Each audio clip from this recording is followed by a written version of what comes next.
Obviously, Dale Gate433 here to do another video. This is a finds video and a used finds video. So some records that have been hanging around the inbox for quite a while, some maybe almost a year, that kind of I'm going to show so that I can get them filed away and fill the inbox again. So yeah, so let's get into it. I've got 10 records here. So first up is a bit of punk or post-punk. This is the Ruts and the Crack. So yeah, so this was in a collection, small collection that I picked up last year, so it must have been a year ago, as is the next one. And yeah, with not much intention of keeping it, to be honest, because I've had this record before. I had the original. This is a reissue from maybe sort of a couple of years after it originally came out, on the Virgin label.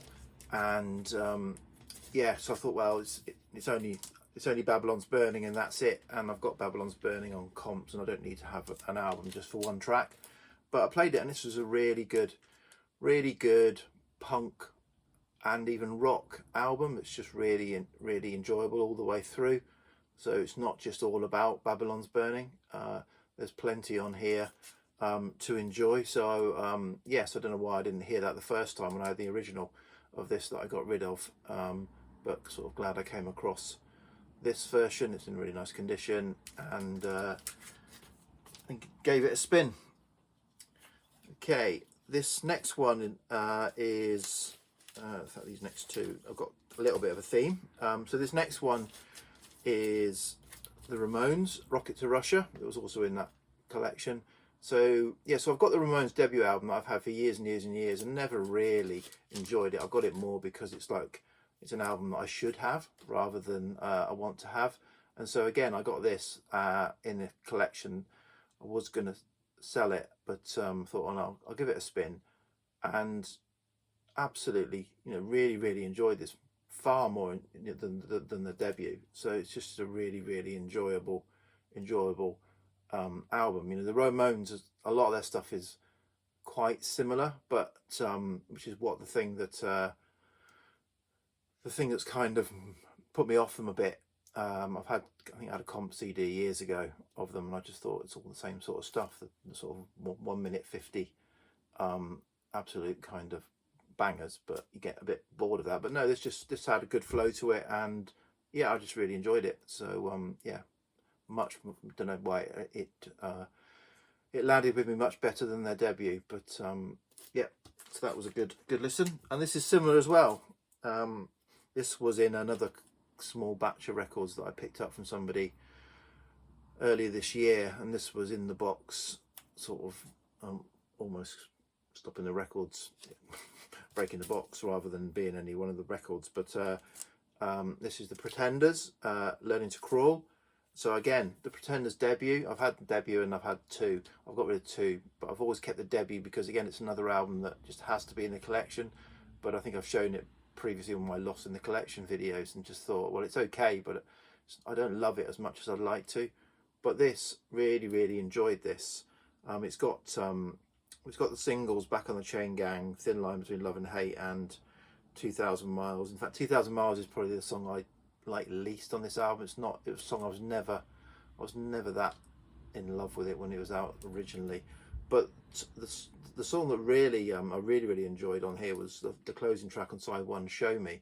That was a fantastic song. So yeah, enjoyed this again much more than I enjoy their debut. So that was nice. This next one was in so those couple of batches of records that I bought from my market stall a few months ago, as well as kind of they had some boxes of, say, some real heavy hitters priced up. He had a bargain box of £2 stuff, and this was in there. And it shouldn't have been in there. It should have been priced up because it goes for a lot more than £2. And it was actually been on my wish list for quite a while. And so I was really happy to pick this up for a couple of pounds. And this is Bobby Keys' solo album. Bobby Keys, a lot of saxophone work with the Rolling Stones. This came out around, the reason I wanted this, because I knew it wasn't going to be an earth-shattering record, but it comes out 72, around the time of Sticky Fingers and Exile in Main Street. So and he was obviously featured quite heavily in those. So I wanted to just hear what his solo album had on it, and I've meant to check who the other artists, because interestingly there's no credits for the other artists anywhere on this, and there's some really good guitar on here, but I don't know who does it. So it's an Andy Johns production, yeah, this is quite enjoyable. It's not, I mean, it's not earth-shattering by any means. It's just more of an piece of interest. I wanted to hear what Bobby Keith's solo album put out around the time of Sticky Fingers and Exile on Main Street actually sounded like. It's enjoyable, all sort of instrumental album.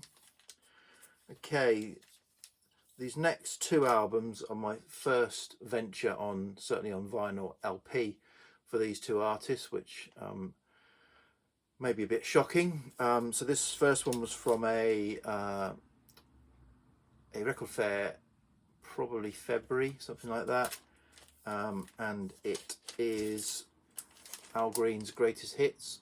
I think it's about £5 or £6, and it's just in absolutely mint condition. The vinyl didn't look played, so I thought I'd give it a go, and absolutely loved it. I think I've got a couple of singles in my singles. I think I've got Let's Stay Together, and maybe Tired of Being Alone are the two sort of 7-inch singles I've got. But apart from that, I had nothing.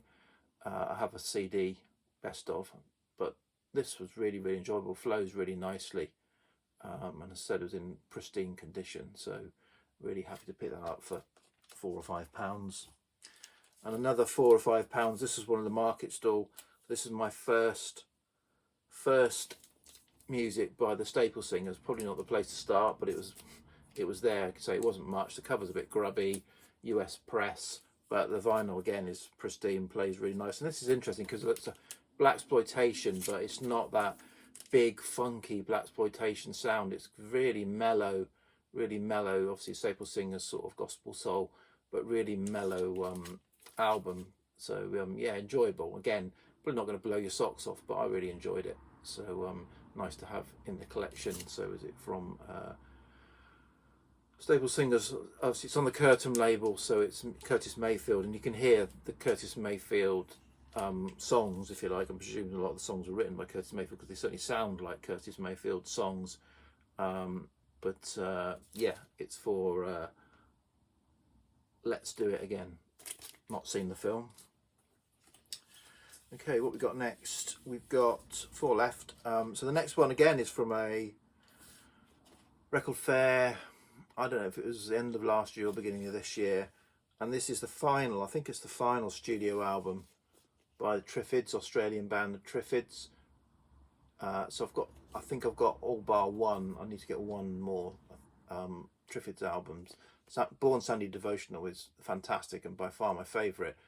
This was a little bit of a, it's not supposed to be that good. It's the kind of breakup of the band album, a little bit, not very cohesive apparently. But I really enjoyed this. I thought it was really interesting, a little bit all over the place, female, male vocals, but yeah, really, really enjoyed it. What's it called? The Black Swan.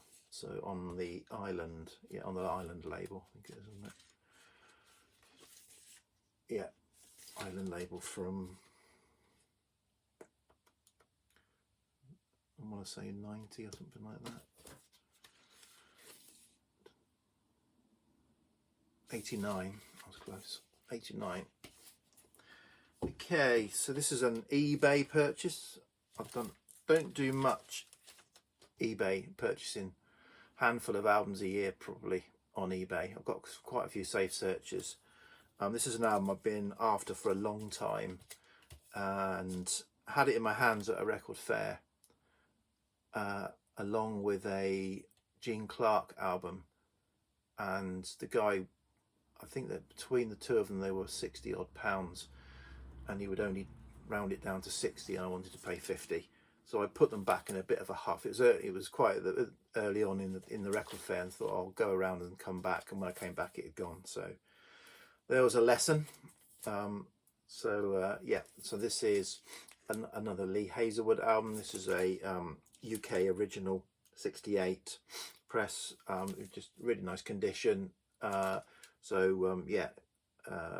Love and Other Crimes. It's not his best album. It's a good Lee Hazelwood album, 1968. So I really like Lee Hazelwood, so this was a gap in the collection, and to find a nice copy for not a massive amount, about what I would have paid at the record fair if I'd bothered paying the money, but so be it. Next up, going back to the Market Stall. This is one of the cheapos off the Market Stall, and this is an album I've had before. I had a reissue of before, got rid of. I think it might have a Canadian press of it, actually. It might have been a Canadian original of it. Got rid of it because I had it on CD and it wasn't in great condition. But this is quite a nice, it's got a little bit of creasing, but quite a nice original UK press of Jeff Beck's Truth on the wonderful Columbia label. This is a stereo press, but yeah, sounds good. It's got a few cracks and pops, not much. So yeah, and enjoyed this. I don't know what it was playing the original UK. This appealed to me a lot more than I remember that Canadian press. So yeah, so nice to get this back in the collection. Jeff Beck's Truth from 68 as well, I think it is. And then finally, this is a sort of VC, inspired by a VC video. So Mike PC31, the Vinyl Policeman, did a ranking video of the Kinks albums a while ago, and all the Kinks albums, which was amazing. And so I've got the Kinks albums from their debut through to Muswell Hillbillies, and kind of thought, well, they finished it and they're no good. I did pick up Misfits at a car boot sale, and that was okay, pretty good. But Mike was kind of raving about and ranked quite highly some of their later albums around their sort of arena. And so I went online and listened to this one and thought it was fantastic, completely different to the 60s stuff that I'm familiar with. And so I found a nice copy for, I think, a £5 on eBay, plus postage, of Sleepwalker by Kinks. And yeah, really enjoyable rock album, late 70s rock album. So yeah, really happy to get that in the collection. So I might look for a few more later Kinks. I say later, 70s and 80s is not late, but it's later for the Kinks. So yeah, so there's 10 records. I kind of rushed through a bit, but yeah, enjoyed them all.